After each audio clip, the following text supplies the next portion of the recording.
Hello student, Tapovan group of school તરફથી આપ સૌનું હાર્દિક સ્વાગત છે. આજે આપણે નવું chapter number 1 relation and function start કરીશું. સંબંધ અને વિધેય, જેનો પહેલો પોર્શન છે રિલેશન, જે બેઝિક તમે 11થમાં ભણી ગયા છો અને ચેપ્ટર 2ની શરૂઆતમાં પણ મેં આનો પરિચય આપ્યો હતો. રિલેશન એટલે સંબંધ. સંબંધ કોને કહેવાય? જો આર એ ક્રોસ બીનો ઉપગણ હોય, આર કોનો ઉપગણ હોય? એ ક્રોસ બીનો. તો આરને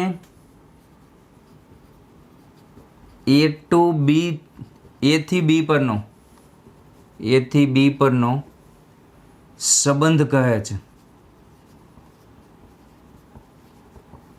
આની સિમ્પલ વ્યાખ્યા હતી. ટૂંકમાં એ ક્રોસ બીના જેટલા ઉપગણ બને ને એને સંબંધ કહેવાય, એથી બી પરના.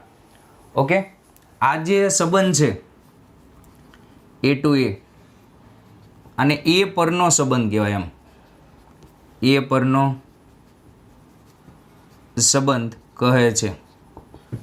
ઓકે, એક્ઝામ્પલ દ્વારા સમજીએ શું કહેવા માગે છે. સપોઝ એક ગણ આપેલો છે આર ઇઝ ઇક્વલ્સ ટુ 1 2 3 અને બીજો ગણ આપેલો છે એ બી. ઓકે, તો પહેલી વસ્તુ તો સંબંધની સંખ્યા ગણીએ. તો અહીંયા એ ક્રોસ બીમાં ઘટકોની સંખ્યા કેટલી? એ ક્રોસ બીમાં ઘટકોની સંખ્યા, એમાં 3 ઘટક છે, બીમાં 2 છે, તો એ ક્રોસ બીમાં 6 થશે. માટે સંબંધ કોને કહેવાય? સંબંધની સંખ્યા. સંબંધની વ્યાખ્યા યાદ કરો. એ ક્રોસ બીને તો સંબંધ કહેવાય, પણ તેના ઉપગણને પણ સંબંધ કહેવાય. એ ક્રોસ બીના કોઈ પણ ઉપગણને સંબંધ કહેવાય, એથી બી પરનો. ને બી ક્રોસ એનો ઉપગણ હોય તો બીથી એ પરનો થાય. ઓકે, તો અહીંયા સંબંધની સંખ્યા આવશે આના જેટલા ઉપગણ થાય તેટલા. તો આના ઉપગણ થશે 2 ની 6 ઘાત, 64 જેવા સંબંધ થશે. ઓકે, એક સ્ટેટમેન્ટ લખી દઈએ. ચલો, અહીંયા સંબંધની સંખ્યા ગણાઈ ગઈ. હવે ધારો કે આ રિલેશન આપેલી છે 1a 2b a3. આ સંબંધ છે કે નહીં ચકાસો. એથી બી પરનો સંબંધ છે કે નહીં તેમ પૂછે છે. ઓકે, અહીંયા દર્શાવેલું હોય એથી બી પરનો સંબંધ છે કે નહીં. તો આ જે ઘટક છે, પહેલો ઘટક એમાંથી હોવો જોઈએ, બીજો ઘટક બીમાંથી હોવો જોઈએ, તો સંબંધ કહેવાય. તો આ ઘટક ચાલશે, આ ચાલશે, પણ આ જે ઘટક છે એ બી ક્રોસ એનો થઈ જશે. ઓકે, કાં તો બધા ઘટક એ ક્રોસ બીના હોવા જોઈએ, કાં તો બધા ઘટક બી ક્રોસ એના હોવા જોઈએ. ખ્યાલ આવ્યો? આ એ ક્રોસ બીનો ઘટક છે, આ એ ક્રોસ બીનો છે, ને આ બી ક્રોસ એનો ઘટક છે. આમ નહીં ચાલે. માટે આ વસ્તુ સંબંધ દર્શાવતું નથી. ઓકે, આ સંબંધ દર્શાવતું નથી. ધારો કે આ રીતે આપે r is equals two 1a. Okay, તો આ સંબંધ છે જે એથી બી પરનો સંબંધ દર્શાવે છે. ઓકે, નેક્સ્ટ આમ આપી દે r is equals two 5. r is equals two 5. તો મેં શું કીધું હતું? એ ક્રોસ બીના બધા ઉપગણને સંબંધ કહેવાય. તો એ ક્રોસ બીનો એક ઉપગણ ખાલી ગણ હોય કે નહીં? તો આ પણ સંબંધ દર્શાવે છે, અને આને કહેવાય ખાલી સંબંધ અથવા તો રિક્ત સંબંધ, ઇમ્પ્ટી રિલેશન. ઓકે,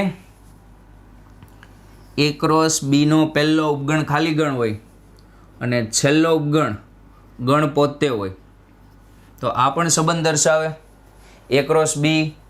અને આને કયો સંબંધ કહેવામાં આવે? સાર્વત્રિક સંબંધ. ખ્યાલ આવે? એક નોટ કરી લખી રાખજો.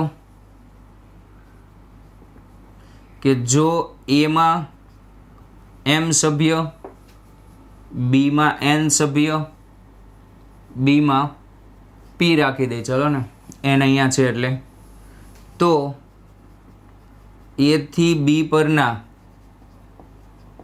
સંબંધોની સંખ્યા,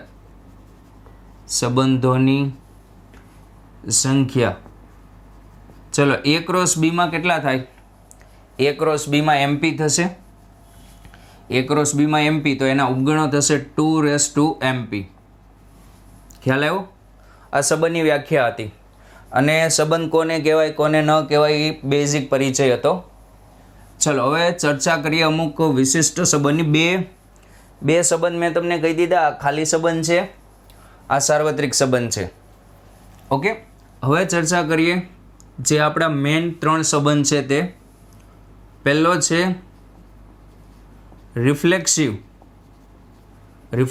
એટલે સ્વવાચક સંબંધ, રિફ્લેક્સિવ રિલેશન. ઓકે, રિફ્લેક્સિવ રિલેશન માટે તમારે આટલું યાદ રાખવાનું, એ રિલેશન એ, બસ એ રિલેશન એ, આટલું યાદ રાખવાનું કે બંને ઘટક સરખા હોવા જોઈએ. એક્ઝામ્પલ દ્વારા સમજીએ કે સપોઝ આ ગણ એ આપેલો છે 1 2 3, પરનો સંબંધ S is equals to 1 1 2 2 સ્વવાચક છે કે નહીં ચકાસો. ઓકે, એ પરનો સંબંધ A is equals to 1 2 3 પરનો સંબંધ S સ્વવાચક છે કે નહીં? સ્વવાચક છે કે નહીં?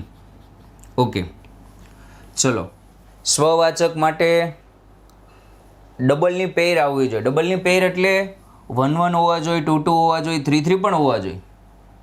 ખ્યાલ આવે? તો જ સ્વવાચક કહેવાય. બીજા એક્સ્ટ્રા ઘટક હોય તો ચાલે, પણ આ ઘટકો તો હોવા જ જોઈએ. સપોઝ અહીંયા તમને ગણ આપી દઈએ ABC, તો આને સ્વવાચક બનાવવા મિનિમમ 3 ઘટક તો જોઈએ જ. કયા 3 ઘટક? એ જોઈએ, BB જોશે અને CC.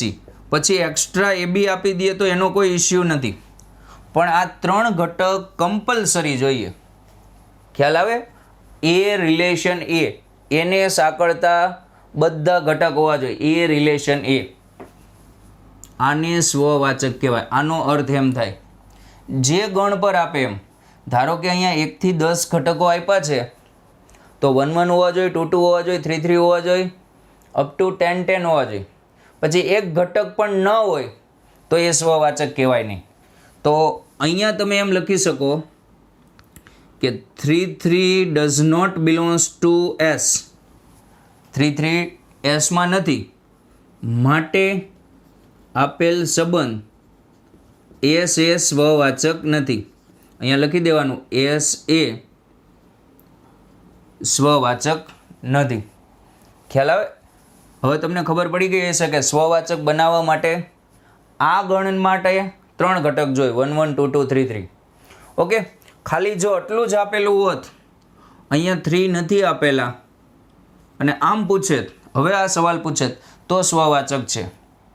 કારણ કે 1 1 આવી ગયા, 2 2 આવી ગયા, અને આમાં એક્સ્ટ્રા હજી એક ઘટક આપી દે 2 1. ખ્યાલ આવે? તો પણ આ વસ્તુ સ્વવાચક કહેવાશે. ઓકે, આપણો ક્વેશ્ચન આ રીતે હતો. ઓકે, અહીંયા 2 1 હશે તો પણ સ્વવાચક થશે નહીં. આપણે જોઈએ 3 3. ચલો, આ વસ્તુ હતી સ્વવાચક.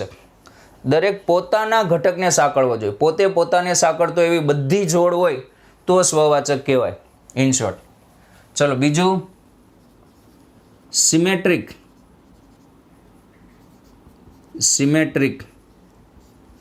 સમમિત. ઓકે, હવે સ્વવાચક અને આની વચ્ચેનો તફાવત સમજજો કે આમાં 3 ઘટકો હતા તો 3 જોડ 1 1 2 2 3 3 એવી ફરજિયાત જોઈએ. જ્યારે સિમેટ્રિકમાં કેવું હોય કે જો તમને એ રિલેશન B મળે તો તમારે બી રિલેશન એ ગોતવાની. ઇન શોર્ટ, જેટલા એ બી મળે એટલા બી એ મળવા જોઈએ તો સંમિત થાય. ફોર એક્ઝામ્પલ, આપણે આ ગણ પર જ સંબંધ વિચારીએ. A is equals to 1 2 3. Okay, A is equals to 1 2 3. Suppose આ એક રિલેશન આપેલી છે અથવા સંબંધ આપેલો છે 1 2 2 1 અને 1 3. તો ચેક કરો કે આ સિમેટ્રિક એટલે કે સંમિત છે કે નહીં. ઓકે, સંમિત ચેક કરવા માટે શું કીધું? જેટલા એ બી હોય તેટલા બી એ ગોતવાના. એ બી 0 વખત તો બી એ પણ 0 વખત, તો સંમિત થાય. ચલો, અહીંયા 1 2 એટલે આને એ બી કયો, આ પહેલી જોડને તમે એ બી કયો 1 2, તો એ કેસમાં તમારું બી એ થશે 2 1. તો આને સંગત 2 1 આવી ગયા. ચલો, હવે આને એ બી કયો, આ ઘટકને તમે એ બી નામ આપો, એ બી 2 1 ને એ બી કયો, તો બી એ મળવું જોઈએ. બી એ શું થાય? 1 2. ચલો, મળી ગયા, અહીંયા બાજુમાં જ છે. ચલો, આ ઘટકને એ બી કયો, 1 3 ને તમે એ બી કયો, તો બી એ થાય 3 1, તો તે નથી. તો અહીંયા તમે લખી શકો 1 3 બિલોંગ્સ ટુ આર, બટ પરંતુ 3 1 does not belongs to R, માટે આ સંમિત નથી. સંમિત નથી. ખ્યાલ આવ્યો? હજી થોડાક એક્ઝામ્પલ જોઈએ આપણે આના માટે. સપોઝ 1 2 3 પરનો જ એક સંબંધ લઉં છું. આર ઇઝ ઇક્વલ્સ ટુ 1 1 2 2 1 2 અને 1 3.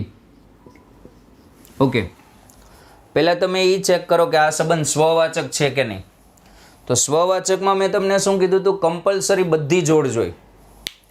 તો 1 2 3 પર ચેક કરવાનું છે, તો 1 1 જોઈ, 2 2 જોઈ, 3 3 જોઈ. તો અહીંયા માત્ર 1 1 અને 2 2 જ અવેલેબલ છે, 3 3 અવેલેબલ નથી. માટે અહીંયા તમે લખી શકો કે 3 3 does not belongs to R, માટે સ્વવાચક નથી. ચલો, સ્વવાચક ચેક થઈ ગયો, સ્વવાચક નથી. નેક્સ્ટ, સંમિત ચેક કરો. સંમિતમાં શું કીધું? એવું નહીં બધી જોડ જોઈ, જેટલા એ બી તેટલા બી એ. સપોઝ હું આને એ બી કહું, આ ઘટકને હું એ બી કહું, તો આ કેસમાં તમારું બી એ કોણ થાય? તે પોતે જ થઈ જશે. તો આને સંગત જોડ મળી ગઈ. ચલો, આને એ બી કયો, તો એ કેસમાં તમારું બી એ શું થશે? એ પોતે જ થશે. તો આ કેસમાં પણ જોડ મળી ગઈ. ચલો, અહીંયા 1 2 આને એ બી કયો, આને એ બી કયો. ઓકે, તો આ કેસમાં તમારું બી એ થાય 2 1, તો આને સંગત જોડ ન મળી. પતી ગયું, આગળ ચેક કરવાની જરૂર જ નથી. એક ઘટકની જોડ ન મળે એટલે સંમિત નથી. અહીંયા લખી શકો 1 2 બિલોંગ્સ ટુ આર, બટ પરંતુ 2 1 does not belongs to R, માટે સંમિત નથી. ઓકે, એમ પણ લખી શકો કે 1 3 belongs to R, but 3 1 does not belongs to R. અહીંથી પણ ખબર પડે ને અહીંથી પણ એક ઘટકની જોડ ન મળે એટલે પૂરું, બીજા આગળ ચેક જ નહીં કરવાના. ચલો, હજી એક એક્ઝામ્પલ જોઈએ આપણે. Suppose R is equals to 1 1 2 2 3 3, 1 1 2 2 3 3, 1 2 and 2 1. Okay, ચલો પહેલાં ચેક કરો આ સંબંધ સ્વવાચક છે કે નહીં. ઓકે, સ્વવાચક છે, કારણ કે 1 1 2 2 અને 3 3 હોવા જોઈએ. ઓકે, અહીંયા સોરી માય મિસ્ટેક, 2 2 છે અહીંયા. ઓકે, બધા ઘટક અંદર છે, માટે આપેલ સંબંધ સ્વવાચક છે, રિફ્લેક્સિવ છે. ઓકે, આમાં લખવાનું કઈ રીતે એ કોઈ પેટર્ન યાદ રાખવાની જરૂર નથી. આ પ્રકારના ક્વેશ્ચન MCQમાં આવશે, છતાંય હું લખું એ રીતે તમારે લખી દેવાનું. Okay, next. ચલો, આને એ બી કયો તો બી એ આ થશે, આને એ બી કયો તો બી એ આ થશે, આને એ બી કયો તો બી એ આ થશે, આને એ બી કયો તો બી એ આ થશે, અને આને એ બી કયો તો બી એ આ થશે. ટૂંકમાં 5 એ બી મળ્યા, એને સંગત 5 બી એ મળી જાય છે. એટલે એવું જરૂરી નથી કે ટોટલ 10 વસ્તુ જ અંદર હોય. ખ્યાલ આવે? પોતે ને પોતે પણ ચાલે, પણ એ બીને સંગત બી એ મળવો જોઈએ. ઓકે, માટે આ સંબંધ સ્વવાચક અને સંમિત બંને છે. સ્વવાચક અને સંમિત છે. ઓકે, આપણે હજી 2 જ ચર્ચા કરી છે, હજી ત્રીજી ચર્ચા બાકી છે, એટલે અહીંયા લખતા નથી પરંપરિતવાળી. ઓકે, ચલો નેક્સ્ટ એક ઉદાહરણ લઈએ. અહીંયા 2, 3 અને આ હતું આપણું first. Okay, fourth, r is equals two 5. ચલો r ઇઝ ઇક્વલ્સ ટુ 5. જુઓ આમાં એ બી કેટલા? આમાં તમને એ બી મળતા જ નથી, તો બી એ ગોતવાના નહીં. અથવા આમ વિચારો, એ બીની સંખ્યા, એ બી જોડની સંખ્યા 0. જો એ બી મળે તો બી એ ગોતવાના. આમાં બી એની સંખ્યા પણ કેટલી છે? માટે બોલો આ સંબંધ કેવો થશે? સંમિત છે. સમજો મેં શું કીધું હતું? એ બી મળે તો જ બી એ ગોતવાના, બાકી એ સંમિત હોય જ. બોલો આ સ્વવાચક છે? આ જે સંબંધ છે એ સ્વવાચક નથી, કારણ કે સ્વવાચકમાં તો કમ્પલસરી બધી જોડ આવવી જોઈએ, અને સંમિતમાં તો એ બી મળે તો બી એ ગોતવાના. જો એ બી જ ન મળે તો ઓલરેડી કેવો હોય? સંમિત જ હોય, સ્વવાચક નથી. ઓકે, ત્રીજો સંબંધ બાકી છે હજી, પરંપરિત. પહેલાં આટલું કોપી કરો પછી સમજીએ.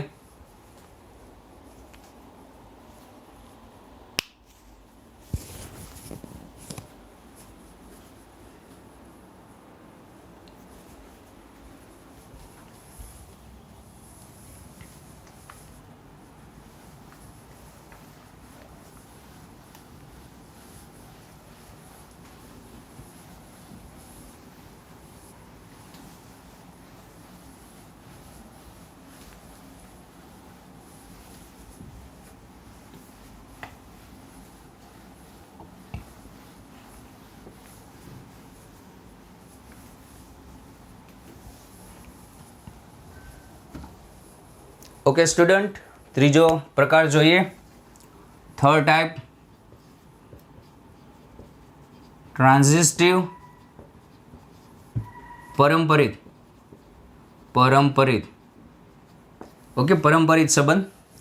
હવે આમાં શું હોય કે એ બી અને અહીંયા અન્ય કરેલું છે, અન્યની સાઇન છે. એ બી અને બીસી મળે તો એસી મળવા જોઈએ. પહેલાં શું હતું? એ બી મળે તો બી એ મળવા જોઈએ, તો સંમિત થાય.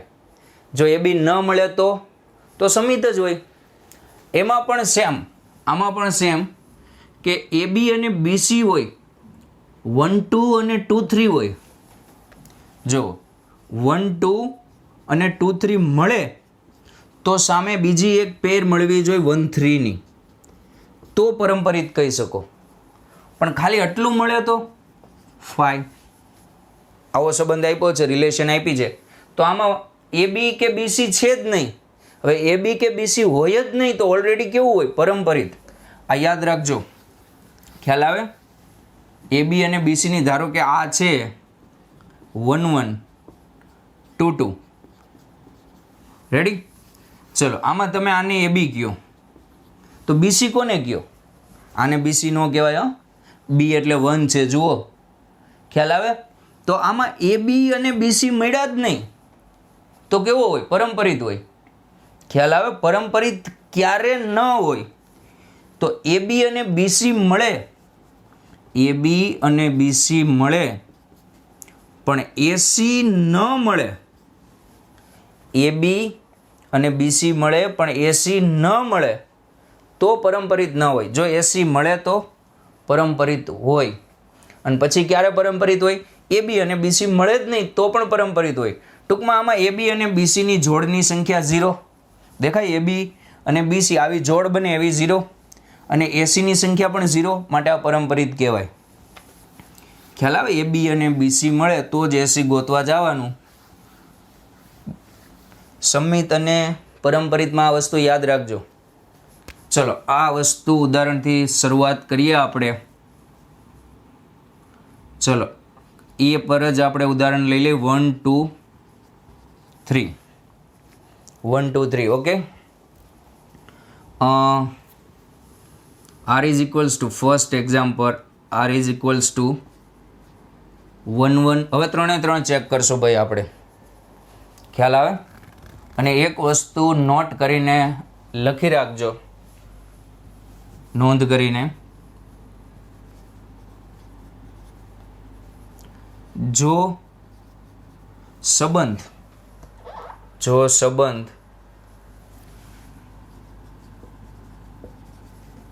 સ્વવાચક, સંમિત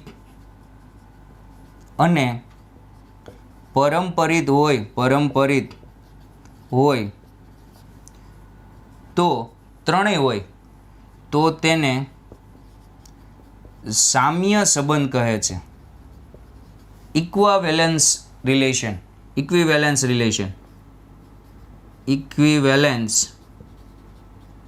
રિલેશન. ઓકે. એક વ્યાખ્યા આ છે. આ કોની વ્યાખ્યા છે? ફોર્થ જ નામ આપી દઈએ આપણે આને, સામ્ય સંબંધની. ત્રણે ત્રણ હોય તો સામ્ય સંબંધ કહેવાય. ચલો હવે આપણે ચેક કરીએ. આ ગણ આપેલો છે 1 1 2 2. 1 2 3 પર એક સંબંધ આપેલો છે 1 1, પછી આપેલું છે 1 2 એન્ડ 2 1. ઓકે. સિમ્પલ ઉદાહરણથી સ્ટાર્ટ કરીએ. હવે ત્રણે ત્રણ વસ્તુ ચેક કરશું. ચલો સ્વવાચક છે, સ્વવાચક નથી. સ્વવાચક માટે બે જોડ ઘટે છે. કઈ? 2 2 અને 3 3. તો અહીંયા લખી શકો 2 2 એન્ડ 3 3 આરમાં નથી, માટે સ્વવાચક નથી. ઓકે. સેકન્ડ થિંગ, સંમિત ચેક કરીએ.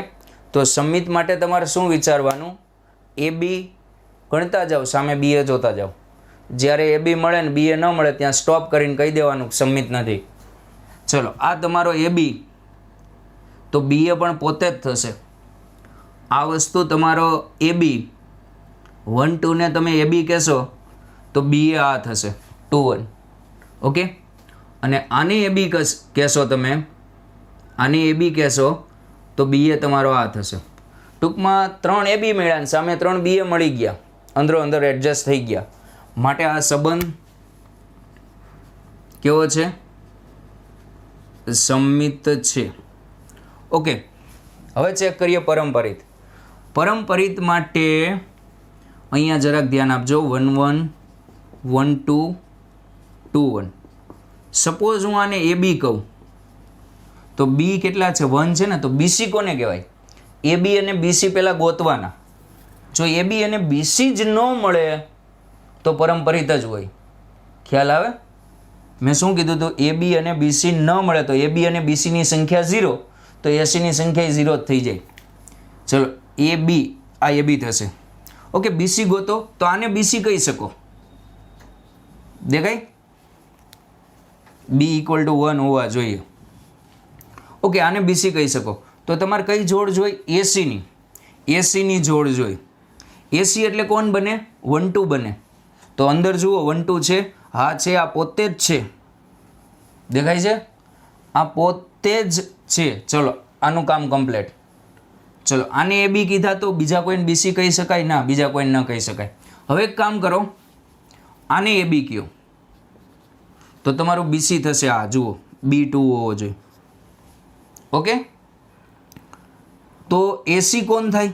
1 1 છે અંદર. દેખાય છે? એ બી આને કયો, બીસી આને કયો, તો એસી હોવા જોઈએ. એસી એટલે 1 1 હોવા જોઈએ. છે.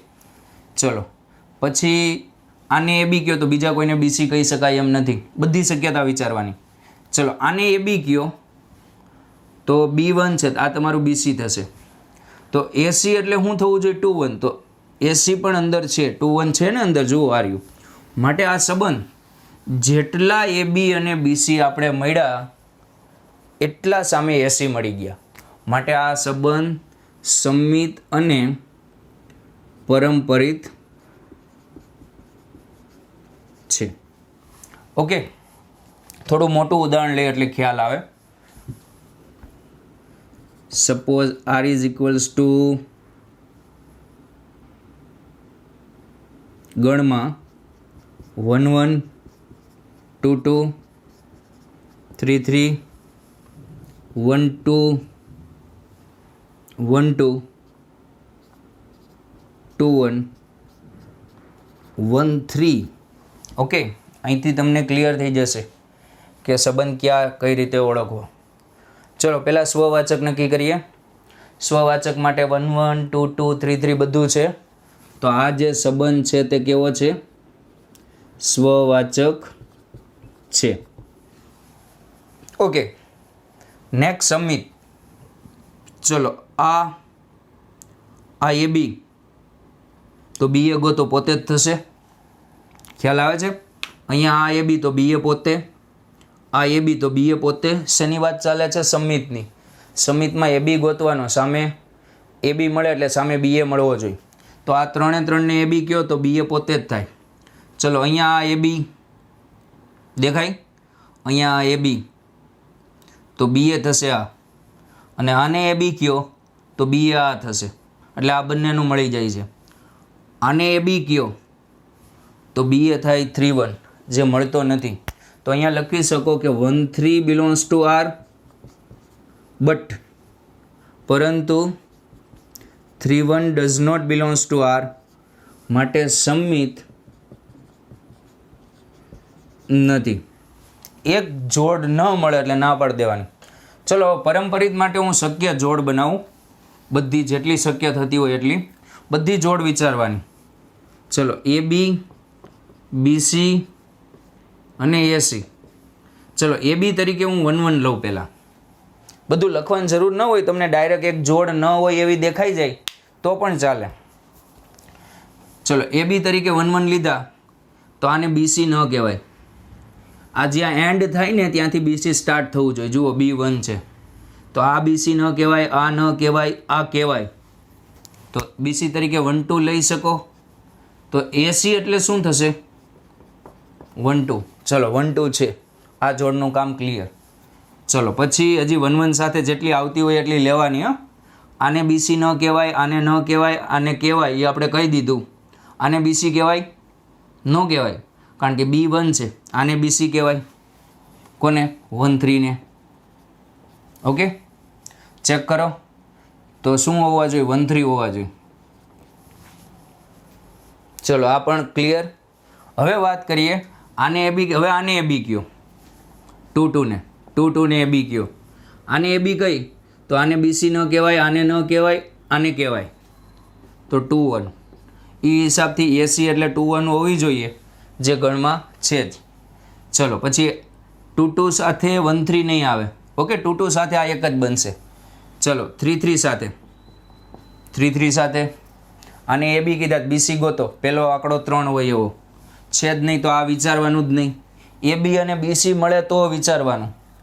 ચલો, અને એ બી અને બીસી ન મળે તો, એક પણ એ બી અને બીસી ન મળે તો પરંપરિત જ હોય. ચલો પછી 1 2 આને એ બી કયો, આને મેં એ બી કીધા. આને બીસી કહેવાય? ન કહેવાય. આને બીસી કહેવાય 2 2 ને. તો કોણ હોવા જોઈએ? 1 2 હોવા જોઈએ છે. ચલો પછી આને બીસી કહેવાય, 1 2 આર જ વાત કરું છું, 1 2 આર જ. આને બીસી કહેવાય, આને ન કહેવાય, આને કહેવાય બીસી. દેખાય? એ બી બી સી. તો કોણ હોવું જોઈએ? 1 1 હોવા જોઈએ.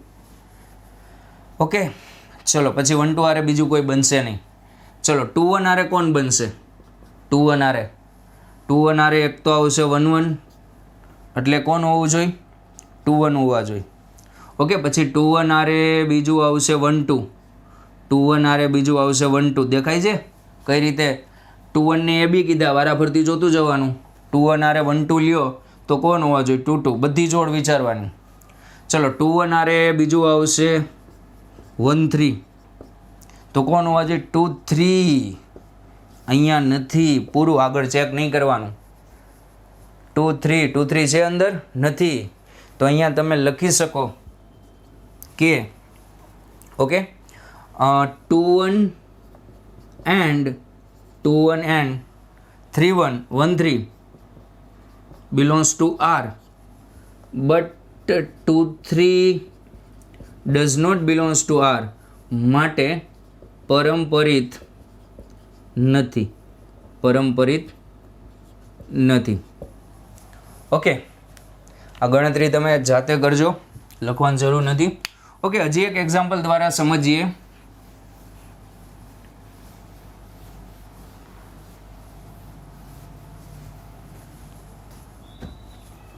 ચલો નેક્સ્ટ એક્ઝામ્પલ, સેકન્ડ એક્ઝામ્પલ આમાં જોઈએ. R is equals to 1 1 2 2 and 3 3, એટલું જ રાખીએ આપણે. ઓકે, ચલો સ્વવાચક છે ભાઈ, R એ કેવો છે? સ્વવાચક છે.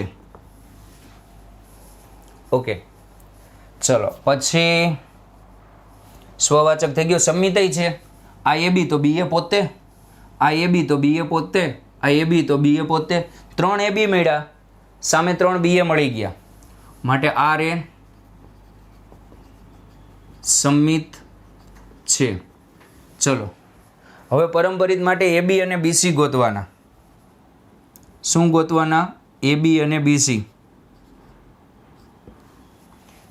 એ બી અને બીસી ગોતવાના. તો આને હું એ બી કહું તો બીસી કોને કહેવાય?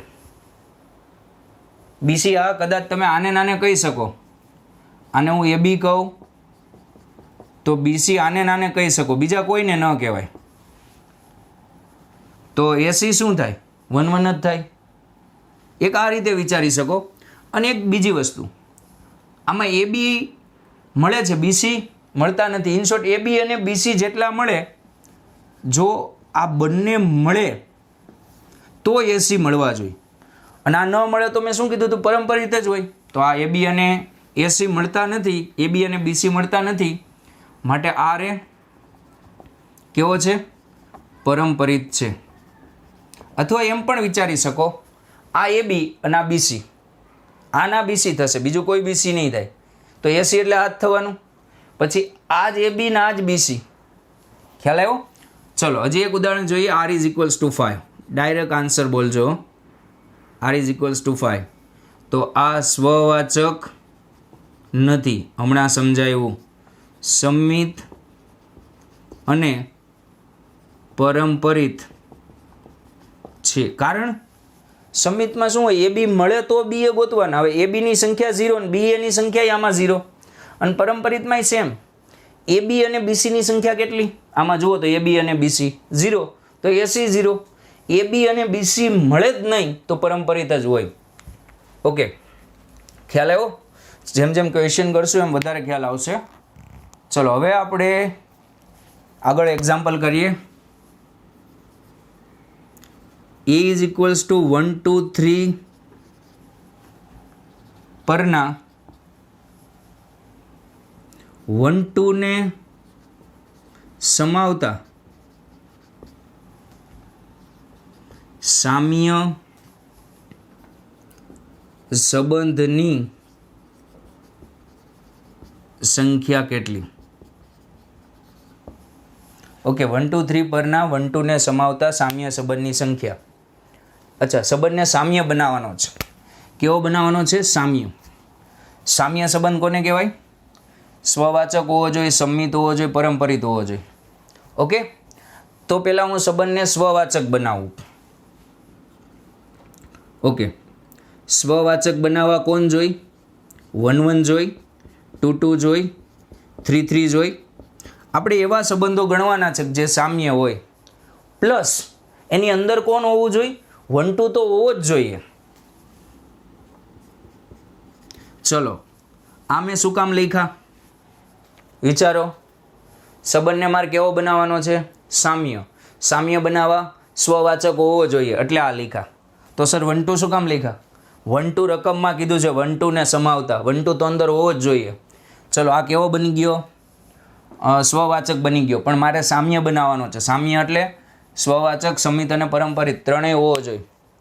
ઓકે, ચલો પછી સ્વવાચક બનાવી દીધો. હવે સમિત બનાવો. સમિતમાં આની જોડ કોણ? આ એ બી તો બી એ પોતે, આ એ બી તો બી એ પોતે, આ એ બી તો બી એ પોતે, આ એ બી તો બી એ કોણ? તો 2 1 ઉમેરવો પડે. ઓકે, કેવો બની ગયો? સમિત બની ગયો. આ 2 1 શું કામ ઉમેર્યા? સમિત બનાવવા. 1 2 હતો અને સમિત બનાવો હતો મેં 2 1 ઉમેર્યા. ઓકે, હવે આ પરંપરિત છે કે નહીં ચેક કરી લે. ચલો 1 1 આરે કોણ આવે? 1 2. 1 1 આરે કોણ આવશે? 1 1 આરે જુઓ 1 1 આરે 1 2 આવશે તો 1 2 હોવા જોઈએ. બીજું 1 1 આરે કોઈ નહીં આવે. 2 2 આરે કોણ આવે? 2 2 આરે 2 1 તો 2 1 હોવા જોઈએ. ખ્યાલ આવ્યો? 3 3 આરે કોઈ નહીં આવે. 1 2 આરે કોણ આવશે? આને એ બી કયો, આને એ બી કયો તો બીસી આને કહેવાય. ઓકે, તો 1 2 હોવા જોઈએ. ચલો પછી 1 2 આરે 2 1 આવશે તો 1 1 હોવા જોઈએ છે. ઇન શોર્ટ આ સંબંધ પરંપરિત પણ થઈ જશે. હવે આ સંબંધ સામ્ય થઈ ગયો. એક સંબંધ આ થયો. ફરીથી સંબંધને સામ્ય બનાવવા મેં પહેલાં કેવો બનાવ્યો? સ્વવાચક. સ્વવાચક બનાવવા 3 ઘટક જોઈ ઉમેરી દીધા. 1 2 શું કામ ઉમેરો? રકમમાં કીધું હતું કે 1 2 ઉમેરી જ દેવાનો. 2 1 શું કામ ઉમેર્યા? સમિત બનાવવા. અને પછી ચેક કર્યું તો પરંપરિત હતો. ઓકે, એક આ થયો. ચલો બીજો બનાવીએ. તો આ 4 ઘટક તો જોશે જ. આ 4 ઘટક તો જોશે જ. કેમ? 1 2 ને સમાવતો કીધો છે અને સ્વવાચક બનાવવા 3 તો ઉમેરવા જ પડે. ચલો હવે 2 1 ઉમેરી દો. ઓકે, તો આટલું તો આપણા માટે કમ્પલસરી જ હતું. 1 2 કમ્પલસરી હતું. પછી આ શું કામ ઉમેર્યું? સ્વવાચક બનાવવા, આ સમિત બનાવવા અને પરંપરિત ઓટોમેટિક થઈ ગયો હતો. એટલે એ સંબંધ આપણે ગણી લીધો. હવે કોઈ નવો ઘટક ઉમેરી, ધારો કે 1 3 ઉમેરું. ઓકે, અને હવે જોઈએ તો એટલી તો ખબર જ છે કે આ સંબંધ સ્વવાચક ને સમિત છે. હવે ખાલી પરંપરિત ચેક કરવાનું રહ્યું. સોરી, 1 3 ઉમેરી એટલે 3 1 તો ઉમેરવો જ પડે ને. કેમ? સમિત બનાવવાનો કે નહીં? એટલે 1 3 ઉમેરી તો બાય ડિફોલ્ટ 3 1 ઉમેરી જ દેવાનો. હવે ખાલી આમાં શું ચેક કરવાનું રહ્યું? પરંપરિત છે કે નહીં. ચલો પરંપરિત માટે તમે બધી જોડ ચેક કરજો. હું તમને આમાં એક ઘટક એવો દેખાડીશ કે જેના કારણે કદાચ આ પરંપરિત નહીં થતો હોય અથવા થઈ પણ જતો હોય. આપણે ચેક કરવું પડશે. એક્ઝેક્ટ આપણે આઈડિયા નથી કે થશે કે નહીં થાય. જેમ કે આ જોડ લ્યો 2 1 2 1 અને 1 3 લ્યો તો પરંપરિત માટે 2 3 હોવા જોઈએ. તો 2 3 નથી અને આપણે પરંપરિત બનાવવાનો છે તો 2 3 ઉમેરી દો. અને 2 3 ઉમેરો તો કોણ ઉમેરવા પડે? 3 2, કારણ કે સમિત પાછો બનાવવાનો કે નહીં. ઓકે, તો 1 2 3 4 5 6 7 8 9 9થી વધારે ઘટક થાય જ નહીં આમાં. મોટામાં મોટો ગણ બની ગયો. હવે આ જોઈ લેજો. આ સ્વવાચક થશે, સમિત થશે, પરંપરિત થશે. ઇન શોર્ટ કેવો થઈ જશે? સામ્ય. તો કેટલા સંબંધ થયા? સામ્ય સંબંધની સંખ્યા 2. કોને સમાવતા? 1 2 ને સમાવતા. ઓકે, અથવા તમને આટલું આપી દઈએ અને એક આ આપી દઈએ અને તમને એમ પૂછે કે સામ્ય બનાવવા કેટલી જોડ ઉમેરવી પડે? તો કેટલી ઉમેરવી પડે? 1 2 3 અને 4. ઓકે, હવે તમે થોડુંક વિચારજો. આ બધું કોપી કરો.